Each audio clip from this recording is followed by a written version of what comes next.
కొద్ది రోజులుగా తెలంగాణ రాజకీయాలు వరంగల్ కేంద్రంగా సాగుతున్నాయి. ఇటీవలే షర్మిల మరోవైపు రేవంత్ రెడ్డి ఉమ్మడి వరంగల్ జిల్లా వ్యాప్తంగా పాదయాత్రలు చేశారు. రెండు పార్టీలు అధ్యక్షులు ప్రజల్ని కలుస్తూ వచ్చే ఎన్నికల్లో తమకు అధికారం కట్టబెట్టాలంటూ వేడుకుంటున్నారు.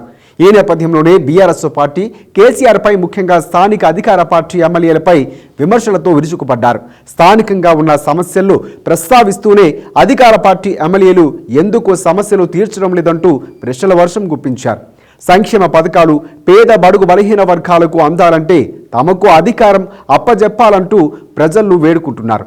ఇక ఈ క్రమంలోనే కార్నర్ మీటింగులు, మాటాముచ్చట పేర్లతో జన సమీకరణ సైతం చేశారు. సభలో ప్రసంగించిన నేతలు ప్రభుత్వాన్ని విమర్శించడంతో పాటు నాయకుల వ్యక్తిగత వ్యవహారాల్లో సైతం బహిరంగంగానే విమర్శలు చేశారు. అయితే ఇప్పుడు ఈ వ్యవహారమే వరంగల్ ఉమ్మడి జిల్లా వ్యాప్తంగా హాట్ టాపిక్గా మారింది.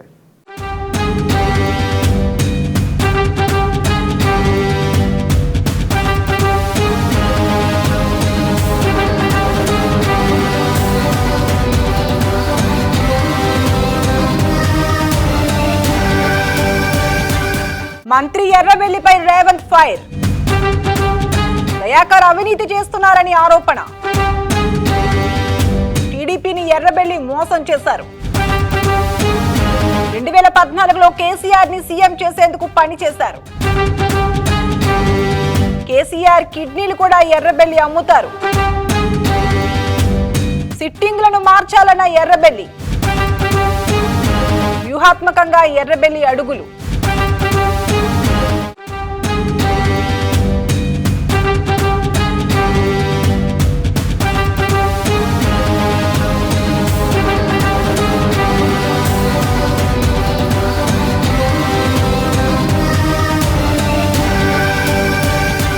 టీపీసీసీ చీఫ్ రేవంత్ రెడ్డి ఫిబ్రవరి 6న మేడారం సమ్మక్క సారమ్మల సన్నిధి నుంచి హాత్ సే హాత్ జోడో యాత్రను ప్రారంభించారు. మొదటగా మహబూబాబాద్ పార్లమెంట్ పరిధిలోని ములుగు, మహబూబాబాద్, డోర్నకల్, ఇల్లందు, పినపాక, భద్రాచలం అసెంబ్లీ సెగ్మెంట్లలో జోడో యాత్రను పూర్తి చేసుకున్నారు. ఆ తర్వాత జోడో యాత్ర పార్లమెంట్ సెగ్మెంట్ గా వరంగల్ పార్లమెంట్ ను ఎంచుకున్నారు. అందులోనూ మంత్రి ఎర్రబెల్లి దయాకర్ రావు ప్రాతినిధ్యం వహిస్తున్న పాలకుర్తి నియోజకవర్గాన్ని మొదట ఎంపిక చేసుకున్నారు. ఫిబ్రవరి 15 నుండి 26 వరకు వరంగల్ ఎంపీ సెగ్మెంట్ లో యాత్ర ఉండగా ఫిబ్రవరి 15న పాలకుర్తి నియోజకవర్గంలో జోడో యాత్ర పూర్తి చేసుకున్నారు. పాలకుర్తి నియోజకవర్గ కేంద్రంలో బహిరంగ సభలో మాట్లాడిన రేవంత్ రెడ్డి స్థానిక ఎమ్మెల్యే మంత్రి ఎర్రబెల్లి దయాకర్ రావుపై విరుచుకుపడ్డారు. మంత్రి ఎర్రబెల్లి దయాకర్ రావు భూదందాతో పాటు ఇసుక దందా నిర్వహిస్తున్నారని విమర్శించారు.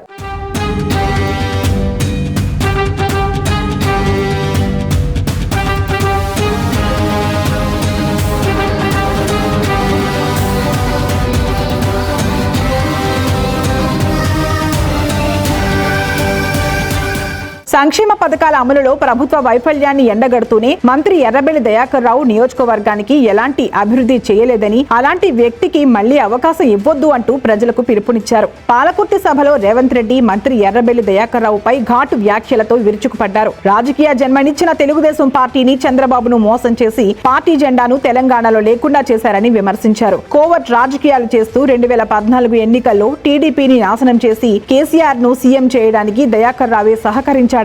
దయాకర్ రావును చిత్తుగా ఓడిస్తేనే తెలుగుదేశం పార్టీ అభిమానుల ఆత్మ గౌరవం నిలబడుతుందని పిలుపునిచ్చారు.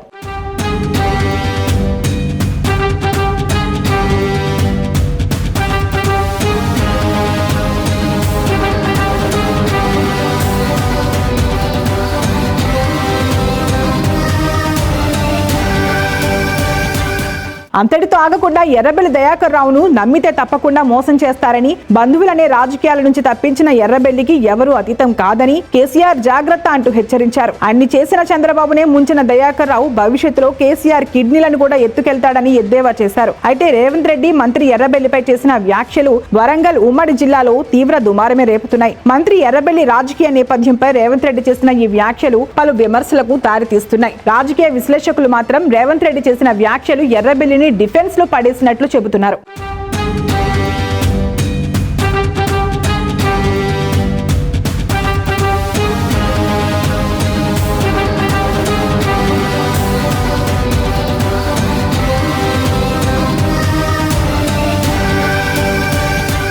తనకు తనకు రాజకీయంగా పోటీకి వస్తే ఎంతటి వారినైనా ఎర్రబెల్లి జీరో చేస్తారని జోరుగా చర్చలు జరుగుతున్నాయి. ఈ నేపథ్యంలోనే గత కొద్ది రోజుల క్రితం మంత్రి ఎర్రబెల్లి చేసిన వ్యాఖ్యల అంతరార్థం ఏంటని చర్చలు ఊపందుకున్నాయి. బీఆర్ఎస్ ఖమ్మం బహిరంగ సభ జన సమీకరణ సమావేశాల్లో మాట్లాడిన మంత్రి ఎర్రబెల్లి 20-30 మంది సిట్టింగ్ ఎమ్మెల్యేలను మారిస్తే బీఆర్ఎస్ కు 100 సీట్లు గ్యారంటీ అంటూ వ్యాఖ్యానించారు. ఇక ఉమ్మడి జిల్లాలోని 3-4 ఎమ్మెల్యేల పనితీరు బాగాలేదని వారిని మార్చాలంటూ వ్యాఖ్యానించారు. అయితే మంత్రి చేసిన ఈ వ్యాఖ్యలు ఎవరిని ఉద్దేశించి చేశారు, ఎందుకోసం చేశారని చర్చ బీఆర్ఎస్ శ్రేణుల్లో అంతర్గతంగా నడుస్తోంది. ఎర్రబెల్లి మార్చాలనుకున్న సిట్టింగ్ స్థానాల్లో వరంగల్ నుండి 2 ఉద్యమకారులు ఉన్నారని, వారు వచ్చే ఎన్నికల్లో గెలిస్తే మంత్రి పదవి రేసులో ముందుంటారని, అందుకే వారిని పక్కన పెట్టడానికే ఈ వ్యాఖ్యలు చేశారని ప్రస్తుతం చర్చ జరుగుతోంది.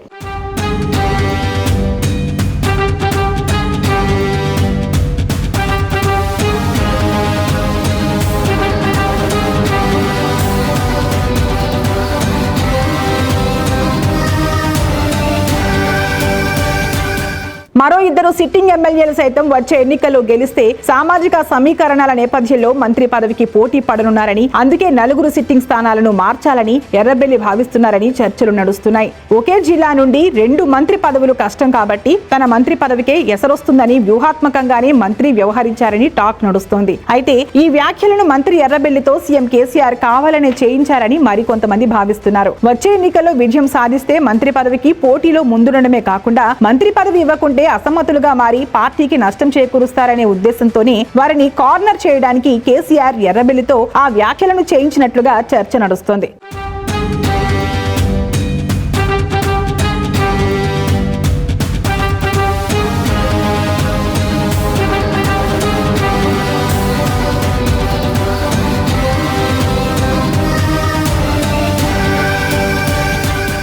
రేవంత్ రెడ్డి చెప్పినట్లుగా కోవర్ట్ ఆపరేషన్లకు మంత్రిని ఉపయోగిస్తున్నట్లు మరో వర్గం భావిస్తోంది. టికెట్లు వద్దని చెప్పించి మంత్రి పదవి ఆశలతో ఉన్నవారిని చివరికి టికెట్ ఇస్తే చాలు అనే విధంగా చేయడంలో వ్యూహాత్మకంగా ఎర్రబెల్లి అడుగులు వేస్తున్నట్లు రాజకీయ వర్గాల్లో టాక్ వినిపిస్తోంది. ఇదిలా ఉంటే కొంతమంది మాత్రం ఎర్రబెల్లిపై రేవంత్ రెడ్డి చేసిన వ్యాఖ్యలు ఆయన డిఫెన్స్ లో పడేశాయని, మంత్రి వ్యవహార తీరుపై అనుమానాలు కలిగించేలా చేయడంలో రేవంత్ సఫలమయ్యారని చెబుతున్నారు. రేవంత్ రెడ్డి చేసిన వ్యాఖ్యలకు జనగామ బీఆర్ఎస్ పార్టీ కార్యాలయంలో మీడియా సమావేశంలో కౌంటర్ ఇచ్చిన మంత్రితో జోష్ పూర్తిగా తగ్గిందని రాజకీయ విశ్లేషకులు భావిస్తున్నారు. వైఎస్ షర్మిల మంత్రిపై అభివృద్ధి విషయంలో విమర్శలు చేసిన రేవంత్ మాత్రం తన వ్యక్తిగత ఇమేజ్ పై అనుమానం కలిగేలా చేశారని, అందుకే మంత్రి కొన్ని రోజులుగా నారాజులో ఉన్నట్లు ఆయన సన్నిహితులు చర్చించుకుంటున్నారు.